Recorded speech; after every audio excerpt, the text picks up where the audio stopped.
Hey, so imagine doing your usual maintenance, thinking everything's normal, and then spotting something that stops you in your tracks.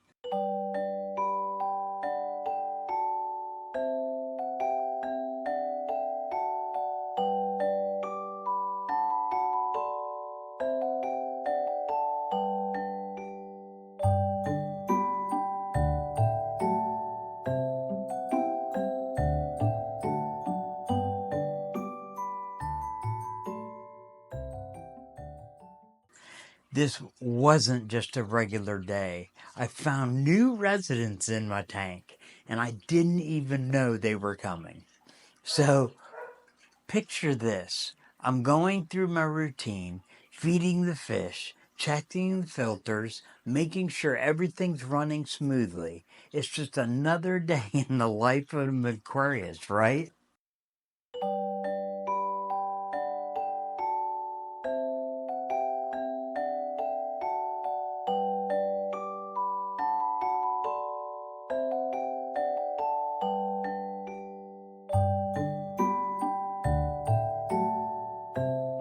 But then, out of the corner of my eye, I see these tiny flashes darting between the plants. At first, I thought maybe I overfed and it was just bits of food floating all around.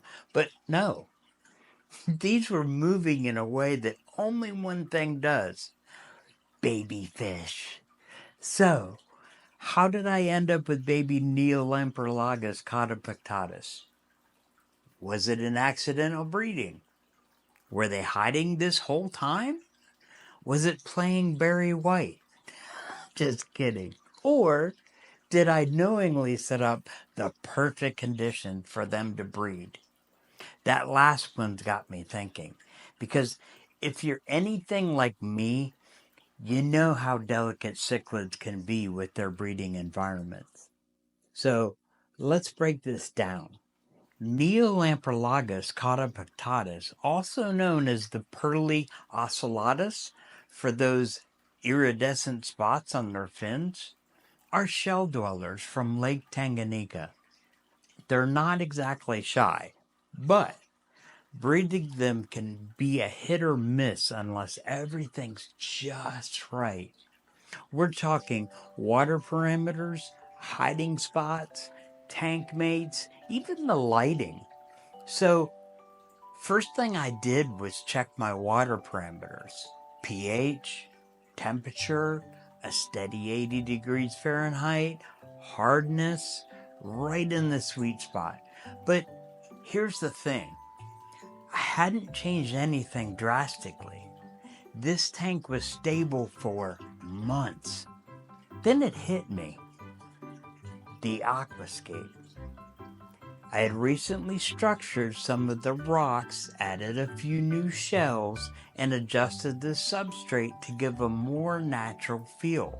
I thought I was just making the tank look better, but maybe I accidentally created the perfect breeding ground. More hiding spots mean less stress. Less stress means happier fish. And happier fish, well, they make baby fish. And let me tell you, watching those tiny fry navigate their new environment, sticking close to the shells and darting around the little underwater rockets, it's one of the most rewarding experiences I've ever had in fish keeping. So, what did I learn from all this? Sometimes the best things in aquascaping happen when you least expect them. By creating a natural, stress-free environment, you're not just making a beautiful tank, you're setting up the stage for life to thrive. Even if you're not actively trying to breed your fish, the right conditions can lead to some incredible surprises. And when they do, it's all about acting quickly to ensure those new lives have the best chance to grow. Hit that subscribe button and to see how these little guys grow up, and I will see you there.